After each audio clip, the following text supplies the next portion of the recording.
Chase Elliott wrecks, Christopher Bell wins, and Toyota clearly spent some money on the offseason getting better at the road courses. All that and more coming up next on the recap.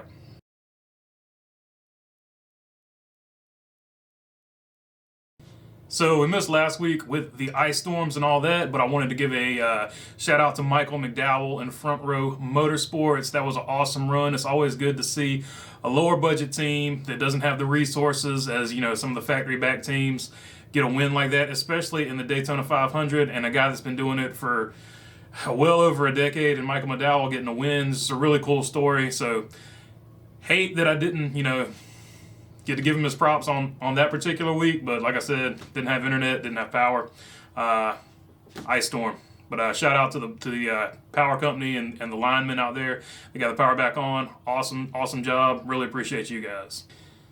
Now on to the race itself. Odds on favorite Chase Elliott was absolutely dominating the race like he tends to do at these road courses, but got involved in a little trouble, like a lot of the field actually. There was a lot of wrecks in this race, and Chase Elliott got caught up in one. He was behind Brett Keselowski, who was driving really aggressively, blocking, trying to keep Chase back there, and he tried a little crossover.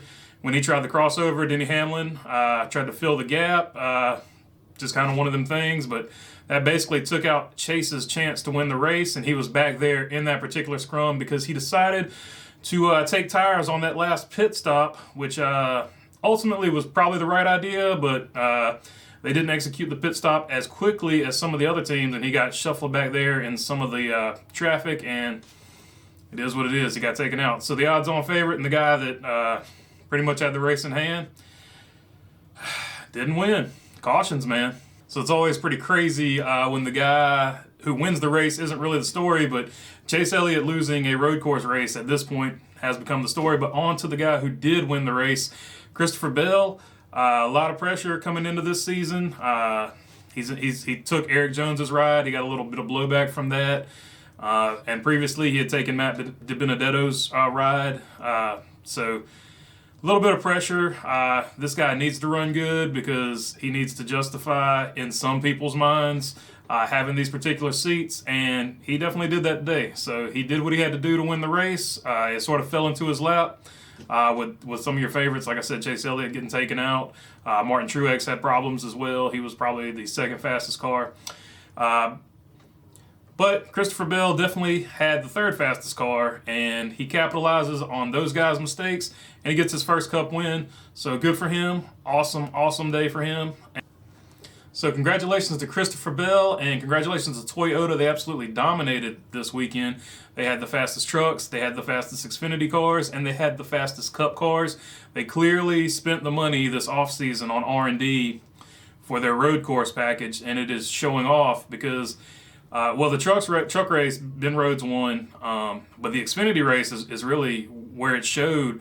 They had guys in Toyotas running up front that on a road course that you don't normally see running up front on a road course, which tells me that car was just really, really good. And then you see in the Cup race on Sunday that all the Toyotas were up there. Obviously, a lot of people had problems, but other than Chase Elliott, the Fords and the Chevrolets did not have a whole lot for the Toyota cars themselves. Now, like I said, everybody had a little bit of problems. I think Denny Hamlin had some brake problems.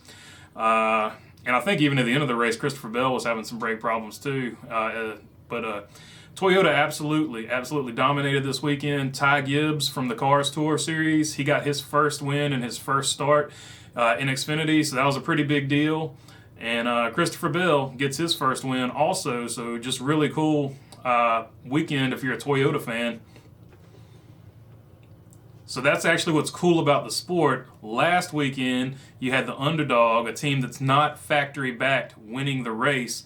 And then this week, you've got the team that is factory-backed with two young guys winning the race in Ty Gibbs and Christopher Bell.